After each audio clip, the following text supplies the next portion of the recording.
Dreambender Chapter 4. This chapter is written from the point of view of Callie. This is how computing is done. You sit at a desk with piles of paper in front of you. The papers are filled with numbers. Some days you simply add, subtract, multiply, and divide. Food costs, mileages, weights, salaries, taxes, water usage, all the hundreds and thousands and millions of calculations that keep the world going. Other days you work on a higher level, observing the totals, arranging them on a page, looking for patterns and meeting.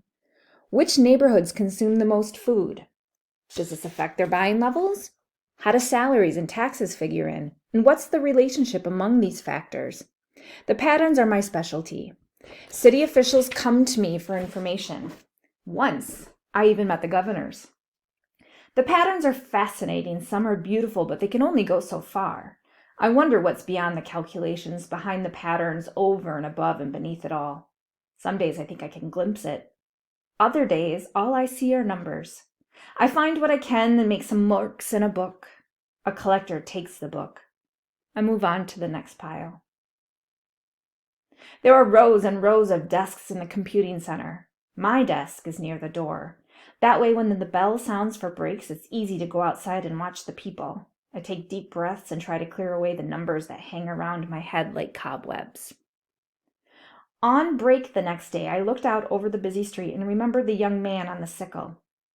He had worn an expression I didn't often see in the city. His face had shown fear, but there was also excitement. He wasn't thinking about the past. He was entering the future. It couldn't be counted or predicted.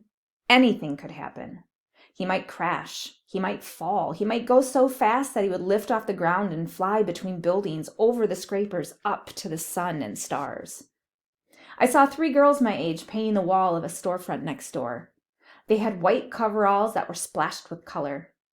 What I noticed most was the way they talked and laughed. They seemed to be friends, which was unusual in the city. Most of us were too busy to have friends. We had families and jobs and responsibilities, but not many friends, and certainly not much time to laugh. I watched them for a while, then wandered over. "I like your clothes," I said. One of the girls, small and wiry, looked up. "They're kind of messy." "That's what I like," I said. "You know, the colors, the mess." She glanced at one of her friends, a pudgy girl with a blonde ponytail, and rolled her eyes. I wasn't supposed to see it. The third girl, dark and lanky, chuckled. "They think you're strange," she told me. "I think that's good." She held out a paint-stained hand, and I shook it. She had a firm grip. "I'm Alicia." "Callie," I said. "The eye rollers are Juanita and Pam. We're painters.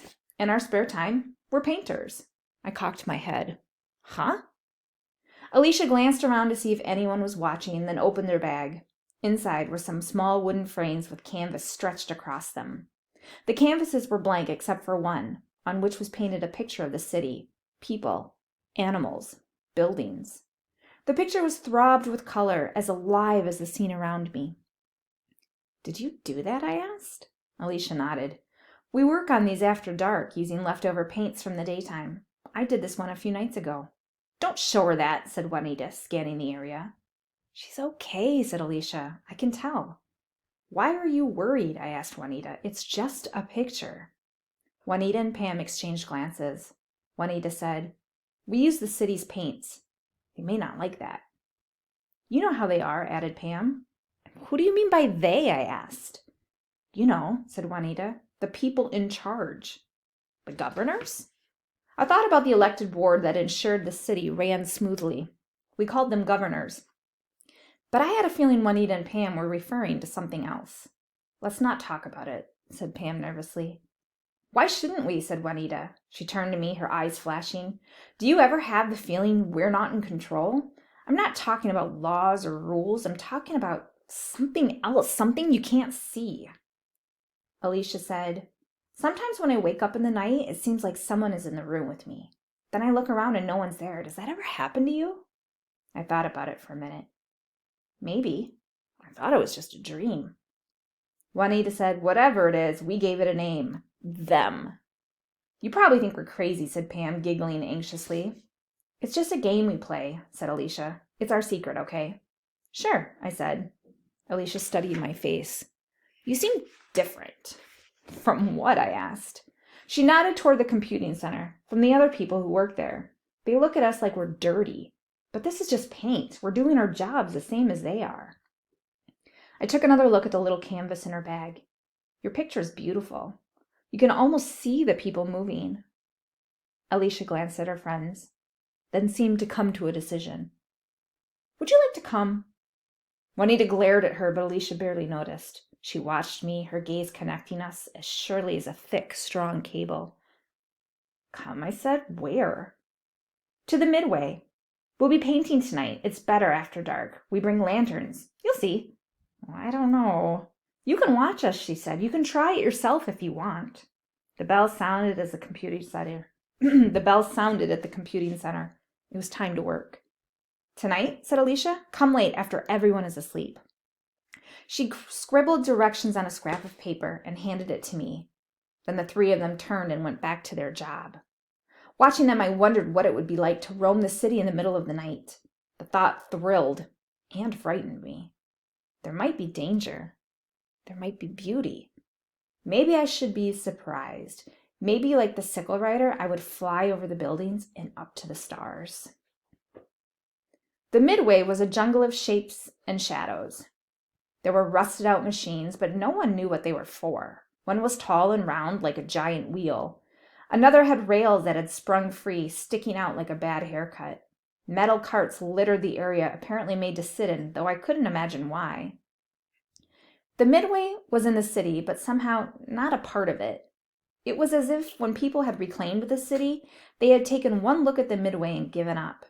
There were rumors it had been devoted entirely to fun, if you can imagine that. The place had been fenced off years ago, but according to the directions Alicia had given me, there was a way in. I found it at the end of an alley where some of the fencing was loose. I squeezed inside, wondering why I was there. Getting there had been surprisingly easy. I had waited until my parents were asleep, then opened my window and climbed out. Catchers patrolled the streets, but there aren't many of them. City dwellers love sunshine and fear darkness. We have lanterns to use at night, but most of us prefer the daylight, so we go to sleep and wake up with the sun. I hurried along, pausing every once in a while to look at the stars. Soon the Midway loomed in front of me, its strange shape silhouetted against the sky. A few minutes later, I was inside. You made it, said a voice. I glanced up and saw Alicia holding a lantern. She was wearing the same paint-splattered coveralls as before, and her face had a warm glow. I hadn't noticed before, but there was something sad about her. My friends didn't think you'd come, she said. Then we heard noises, and I knew it was you. I shrugged. I'm not sure why I came. Just curious, I guess. She led me around the giant wheel to a series of curved steps leading down to an open area. The steps seemed like places where people would sit to watch a show. I wondered what kind of show might have been given before the warming. I pictured the people sitting there, laughing and applauding, delighted by something I couldn't imagine. Juanita and Pam were sprawled halfway down the steps and lanterns at their sides with paints and the canvases spread out in front of them. Juanita looked up when she approached. Oh, great, she said. Don't let me interrupt you, I told her. You already did. I looked over her shoulder at the canvas she'd been working on. It was full of dark colors, maroons, purples, blacks. At the center was a bright red slash. At first I thought the canvas had been ripped. Then I realized it had been done with paints. I nodded toward the canvas. What is it? She shrugged and looked away. Next to her, Pam seemed completely absorbed in her painting. Alicia noticed me watching her. Pam goes deep, she said. Sometimes it takes her a while to come back out. Pam's canvas couldn't have been more different from Juanita's. Yellows leaped out with bright blues and greens. Something was taking shape, but I couldn't tell what. I looked up at Alicia. What are you painting? Nothing yet, she said. I'm waiting for an idea to float by. Is that how it works? I asked. Sometimes. Other times it comes so fast you can't keep up. Juanita, who had gone back to her canvas, said, Can we just paint? Sorry, I said, I'll watch. I settled in on one of the steps. Alicia set down the lantern and went back to her canvas. I'm not sure how long they worked. They had been talkative in the city, but now they were silent and thoughtful. Words didn't seem necessary. Color was everything. A boxy brown structure took shape on Alicia's canvas. I recognized it as one of the mysterious carts that dotted the midway. Juanita's slash darkened, and she added smaller slashes. Out of Pam's bright colors, an odd-looking building emerged. As she finished the picture, she shook her head as if she had come out of a trance. Seeing me, she smiled. "Oh, hello. We saw you in the city." "I like your painting," I told her. "It's the music place." Music. The word made my skin tingle. If you said it out loud, people flinched and changed the subject. The funny thing was, I liked saying it. I liked thinking about it. I always had, though I wasn't sure why. I studied Pam's canvas. It showed a building with points and curves, like a stack of shapes, like the sails of a ship. Alicia set down her brush and reached inside her bag, bringing out a container and 4 cups. I wondered why there were 4, then realized she must have been hoping I'd come. "Let's have some tea," she said. She poured it from the container into the cups and handed them out. We sat on the steps, sipping quietly. "I like this," I said. "Not just the tea, all of it." "We don't do it just because we like it," said Juanita. "We need it. We look at the world and see things. We put them down on paper to show how we feel. We're painters. Not the city kind, our kind, my kind." As she spoke, I felt something stir inside me. I turned to Pam. "Alicia said you go deep. What does that mean?"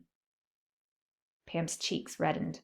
"I'm not sure. Things just seem different when I paint." Alicia said, "Have you ever had the feeling you were doing what you were made for?" She nodded toward a moth that fluttered around her lantern. "Moths seek light. Birds fly. Spiders make webs. What about people? What about you? What were you made for?" "I'm a computer," I said. Juanita snorted. "See, I told you." Alicia said, "The choosers tell us what we are, but maybe they're wrong. They want the 3 of us to paint buildings, but we paint pictures." "They don't like art," said Pam. "I can't imagine why. It's beautiful." "It's more than that," said Juanita. "It's ours, not something chosen for us. We choose. All of us are choosers, or should be." Alicia nodded. "The funny thing is, sometimes we forget." "Forget?" I said. "The pictures, the art, the feeling of the painting. Isn't it strange? We forget the things we love the most."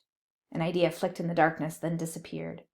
"Luckily," said Alicia, "it doesn't happen for all of us at the same time.